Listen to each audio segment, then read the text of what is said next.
आज हम बनाएंगे बिना अंडे के सॉफ्ट स्पंजी और एकदम जालीदार चॉकलेट केक। बिल्कुल रुई की तरह ये सॉफ्ट बन करके तैयार होती है और इसके साथ ही हम बनाएंगे चॉकलेट गनाश, जिसमें मैंने ना ही चॉकलेट का यूज़ किया है और ना ही किसी क्रीम का। लेकिन फिर भी आपको ये देख करके कहीं से नहीं लगेगा कि मैंने यहाँ पर चॉकलेट और क्रीम का यूज़ नहीं किया है। और इस केक को बनाने के लिए मैंने यहाँ पर बहुत ही ज़्यादा सिंपल इंग्रीडिएंट्स का यूज़ किया है और इसके डेकोरेशन में भी मैंने बहुत ज़्यादा तामझाम नहीं किया है।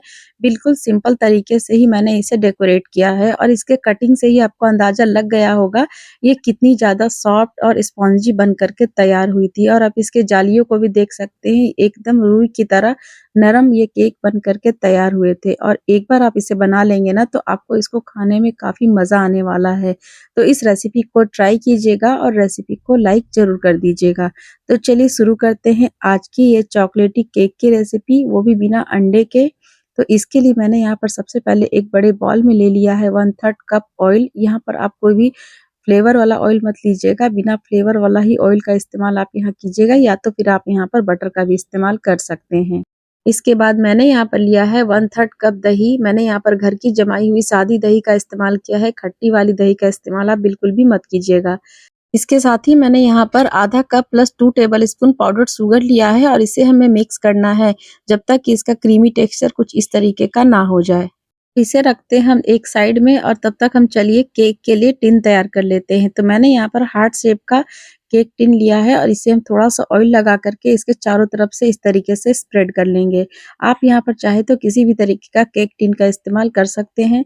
इसके बाद मैंने इसके ऊपर थोड़ा-सा मैदा को डस्ट कर लिया है और उसके चारों तरफ से इस तरीके से हम इसे फैला लेंगे। और अगर आप चाहें तो यहाँ पर आप बटर पेपर का भी इस्तेमाल कर सकते हैं। और ये सारी तैयारी आपको केक का बैटर बनाने के पहले ही करके रखनी है। और इधर मैंने ओवन को 5 मिनट के लिए 180 डिग्री पे प्रीहीट करने के लिए रख दिया था। अगर आप कढ़ाई में बेक करें तो उसे भी पहले आप इस तरीके से प्रीहीट कर लीजिएगा। और चलिए, हमारा केक टिन रेडी हो गया है और ये बैटर भी मैंने जो वेट इंग्रीडिएंट्स तैयार किए थे, इन सारी चीज़ों को भी मैंने एक बार फिर से मिक्स कर लिया है। और अब हम यहाँ पर ड्राई इंग्रीडिएंट्स ले लेंगे। तो मैंने यहाँ पर लिया है 1 कप मैदा, 1/4 कप कोको पाउडर। यहाँ पर मैंने अनस्वीटेड कोको पाउडर का इस्तेमाल किया है। 1 टीस्पून मैंने यहाँ पर लिया है बेकिंग पाउडर और हाफ टीस्पून मैंने यहाँ पर लिया है बेकिंग सोडा और पिंच ऑफ सॉल्ट लेकर के मैंने यहाँ पर इस तरीके से इसे छान लिया है। यहाँ पर आपको ड्राई इंग्रेडिएंट्स को इस तरीके से छानना एकदम ज़रूरी है, तभी आपकी जो केक है ना, वो एकदम सॉफ्ट स्पंजी बन करके तैयार होती है। तो इस तरीके से मैंने यहाँ पर देखिए ड्राई इंग्रेडिएंट्स को इस तरीके से छान लिया है, जिससे ये काफ़ी ज़्यादा एयरी हो जाते हैं। अब हम इसे बढ़िया से पहले मिक्स कर लेंगे और अब इसे हम कट एंड फोल्ड मेथड से इस तरीके से मिक्स करेंगे। जब सारी चीज़ें बढ़िया से मिक्स हो जाए और जब इस तरीके का टेक्सचर हो जाए, तब हम इसी स्टेज में ऐड करेंगे दूध। तो मैंने यहाँ पर लिया है 1 कप दूध और दूध को भी मैंने एक साथ यहाँ पर इस्तेमाल नहीं किया है। थोड़ा-थोड़ा करके इस तरीके से हम दूध को मिक्स करेंगे और थोड़ा-सा दूध डाल करके फिर इसी तरीके से कट एंड फोल्ड मेथड से बैटर को मिक्स करेंगे। और इसी तरीके से हमें थोड़ा-थोड़ा दूध डालकर ही मिक्स करना है, एक बार में दूध हमें बिल्कुल भी नहीं डालना है। परफेक्ट केक बनाने के लिए बैटर भी परफेक्ट होना बहुत ज़रूरी है, तो इस तरीके से आप थोड़ा-थोड़ा दूध डाल करके बैटर की कंसिस्टेंसी को हम एडजस्ट करेंगे। और केक के लिए हमें एकदम रिबन कंसिस्टेंसी का बैटर चाहिए। इस तरीके से हमें थोड़ा-थोड़ा हल्के-हल्के से मिक्स करना है। और हाँ, मैंने यहाँ पर आपको एक चीज़ तो बताना भूल ही गई, यहाँ पर आपको सारी चीज़ें रूम टेम्परेचर पर ही लेना है, बहुत ज़्यादा ठंडी या फिर बहुत ज़्यादा गरम नहीं लेनी है। तो बातों का भी ध्यान आपको केक बनाते वक़्त देना है। तो देखिए, मैंने यहाँ पर थोड़ा-थोड़ा दूध डाल करके इसका एक परफेक्ट बैटर बना कर के तैयार कर लिया है और इसकी कंसिस्टेंसी भी आप देख सकते हैं, बिल्कुल रिबन की तरह ये आपको दिख रही है। तो हमारा ये बैटर बिल्कुल तैयार हो गया है। चलिए, अब हम इसे केक टिन में ट्रांसफ़र कर लेते हैं। तो मैंने यहाँ पर केक टिन को पहले से रेडी कर लिया था और इसे हम इस तरीके से इस बैटर को केक टिन में डाल देंगे। और इसकी पोरिंग कंसिस्टेंसी आप देख सकते हैं, बिल्कुल इस तरीके का ही आपका बैटर का कंसिस्टेंसी होना चाहिए। देखिए, मैंने यहाँ पर सारे बैटर को इस तरीके से डाल दिया है और थोड़ा-सा इस तरीके से हल्का आप टैप-टैप कर लीजिएगा, क्योंकि थोड़े बहुत एयर बबल्स होंगे तो वो भी बाहर आ जाएँगे। और चलिए, अब हम इसे डायरेक्ट बेक कर लेते हैं। तो मैंने यहाँ पर डायरेक्ट ओवन में इस तरीके से इसे सेट कर दिया है और यहाँ पर हम इसे 180 डिग्री पे 35 मिनट्स के लिए बेक करेंगे। तब तक चलिए, बिना चॉकलेट के चॉकलेट गनाश बना लेते हैं। तो मैंने यहाँ पर लिया है 1/3 कप कोको पाउडर और यहाँ पर मैंने 1 टेबल स्पून ले लिया है कॉर्नफ्लोर और इन सबको हम पहले ड्राई इसी तरीके से मिक्स कर देंगे। इसके बाद मैंने यहाँ पर लिया है आधा कप पिसी हुई चीनी और इन सबको भी पहले अच्छे से इस तरीके से ड्राई मिक्स कर देंगे। सभी ड्राई चीज़ों को पहले इस तरीके से मिक्स करने के बाद अब हम यहाँ पर डालेंगे 1 कप दूध। लेकिन दूध को मैंने यहाँ पर एक साथ नहीं डाला है, थोड़ा-थोड़ा दूध डाल कर के पहले थोड़ा-सा मिक्स कीजिएगा, उसके बाद थोड़ा-सा दूध डालिएगा और फिर इस तरीके से आप इसे मिक्स कीजिएगा। थोड़ा-थोड़ा दूध डाल करके जब इस तरीके से आप मिक्स करेंगे और उसके बाद फिर थोड़ा-सा दूध डाल करके इस तरीके से मिक्स करेंगे ना, तो इसमें लम्प्स बिल्कुल भी नहीं पड़ेंगे और इसमें आपको लम्प्स बिल्कुल भी नहीं रखना है।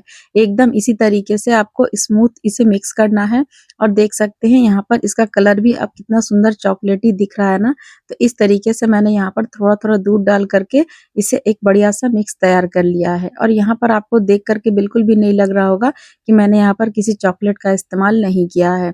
तो इस तरीके से आप इस गनाश को बना सकते हैं और जब ये इस तरीके से पूरा मिक्स हो जाए तब हम इसे चलिए लेके चलते हैं गैस की तरफ और यहाँ पर गैस पे भी चढ़ा करके हम इसे कंटिन्यूअसली चलाते हुए इस तरीके से मिक्स करेंगे और इसे हमें तब तक मिक्स करना है जब तक कि इसका एक गाढ़ा सा कंसिस्टेंसी ना बन जाए।